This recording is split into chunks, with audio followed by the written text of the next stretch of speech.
इस कहानी का शीर्षक है मित्रों का उपयोग बुद्धिमानी से और सोच समझकर करें। अब्राहम लिंकन ने कहा है कि जब आप अपने शत्रु को मित्र बनाते हैं उस वक्त आप उसे नष्ट कर देते हैं। अमेरिकन मुत्सद्दी हेनरी किसिंजर हमेशा शत्रु के संपर्क में रहते थे और उनसे चर्चाएं करने में दक्ष रहते थे। जो कोई भी किसिंजर से तीव्र असहमति दर्शाता था उनके साथ काम करना जैसे उनका मकसद होता था। यह देख के उनके सहकर्मी ने उन्हें ताना मारा था और यह कहा था, मित्रों से ज़्यादा शत्रु से किसिंजर की दोस्ती है। यह बात सच है। हमारे आजू बाजू अगर शत्रु नहीं होंगे तो हम आलसी बन जाते हैं। इसके विपरीत अगर हमारे आजू बाजू शत्रु रहेंगे तो हम हमेशा सावधानी बरतेंगे। हमारे काम के ऊपर हमारा फोकस बना रहेगा और हमारी क्षमताओं का तेज विकास होगा। हमारी निर्णय लेने की क्षमताओं में वृद्धि होगी। इसीलिए कभी कभी शत्रु को मित्र बनाने से अच्छा शत्रु बनाकर रखने में ही हमारा फ़ायदा होता है। सन 1937 की बात है। जापान ने चीन के ऊपर आक्रमण कर दिया। उस वक्त चीन में माओवादी कम्युनिस्ट और नेशनलिस्ट कम्युनिस्टों इन दोनों में युद्ध चालू था। माओ के कुछ सहकर्मियों ने इससे खुद को अलग करने की सोच रख दी और नेशनलिस्टों के साथ जापानियों का मुकाबला होने देने का प्रस्ताव रखा, मगर माओ ने इस बात को नकार दिया।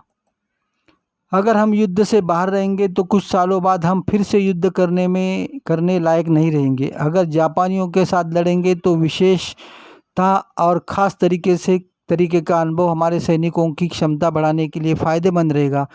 इसी तरह की सोच रखकर माओ ने जापानियों के साथ युद्ध आरंभ कर दिया। माओ की रणनीति फायदे में रही। जब कुछ समय बाद जापानी पीछे हटे तो जापानियों के साथ लड़ने का अनुभव और बढ़ी हुई ताकत उसके काम आई और उसने नेशनलिस्ट कम्युनिस्ट पार्टी के सैनिकों को बड़ी सहजता से हरा दिया। ताकतवर प्रतिस्पर्धी जब तक हमारे सामने नहीं होता है तब तक हमारी क्षमता नहीं बढ़ती है। लगातार संघर्ष इस माओ की रणनीति में यशस्वी होने के बहुत सारे राज छुपे हैं।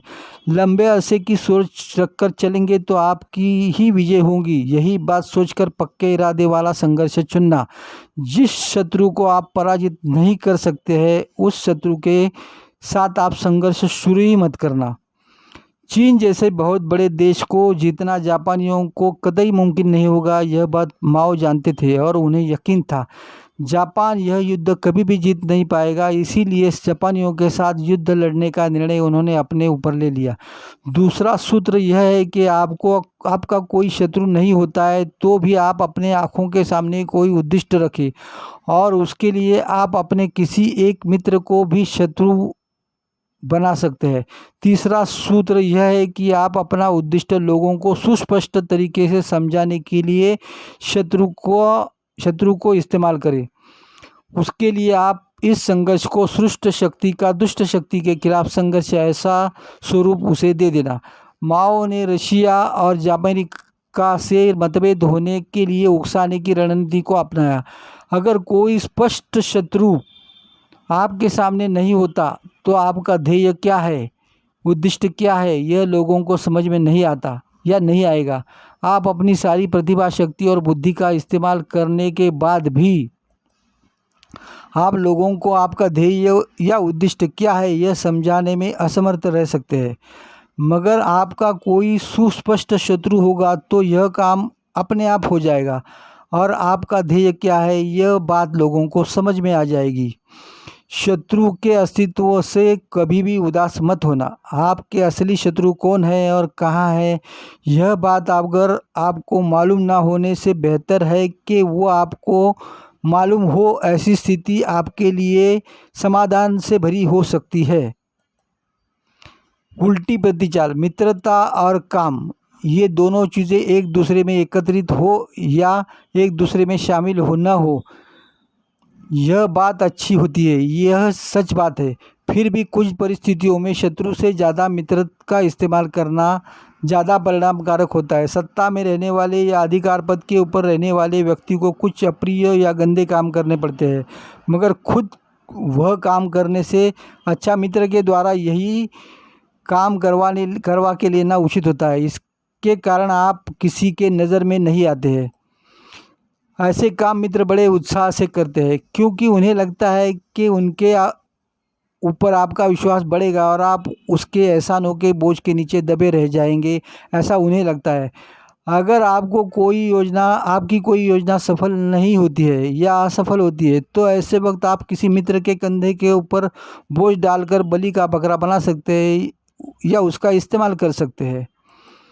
आप अपने मर्जी के आदमी का अधपतन दिखाकर उससे छुटकारा पा सकते हैं। यह नुस्खा पहले ज़माने के राजा महाराजा, रजवाड़े, आधुनिक सत्ताधीश हमेशा इस्तेमाल करते रहते हैं। मगर एक बार आपने यह नुस्खा अपना लिया तो वह मित्र आप हमेशा के लिए गवा देते हैं। इसके लिए बलि के बकरे की भूमिका निभाने के लिए आप अपने नज़दीकी व्यक्ति का इस्तेमाल करते वक्त वह व्यक्ति ज़्यादा नज़दीक का ना हो, इसका भी आपको ध्यान रखना पड़ेगा।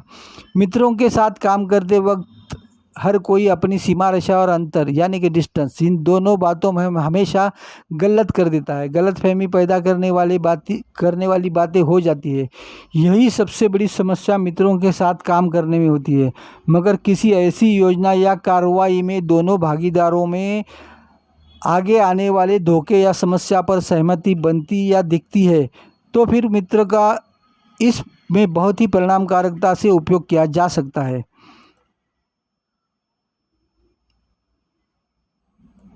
मगर फिर भी आप अपने खुद के संरक्षण करने की सावधानता को ना भूलें। द्वेष और कृतज्ञता, इन भावनिक अड़ंगों का कोई सुराग, चिन्ह या परछाई कहीं भी नज़र आती है क्या? इन बातों पर आपकी हमेशा नज़र होनी चाहिए। सत्ता की गलियारों में व प्रभाव क्षेत्र में कोई भी बात शाश्वत नहीं होती है। आपका नज़दीकी मित्र आपका सबसे नज़दीकी कृतज्ञ और नीच शत्रु हो सकता है। अगर यह वीडियो आपको पसंद आता है तो इसे लाइक, शेयर और सब्सक्राइब करना ना भूलें।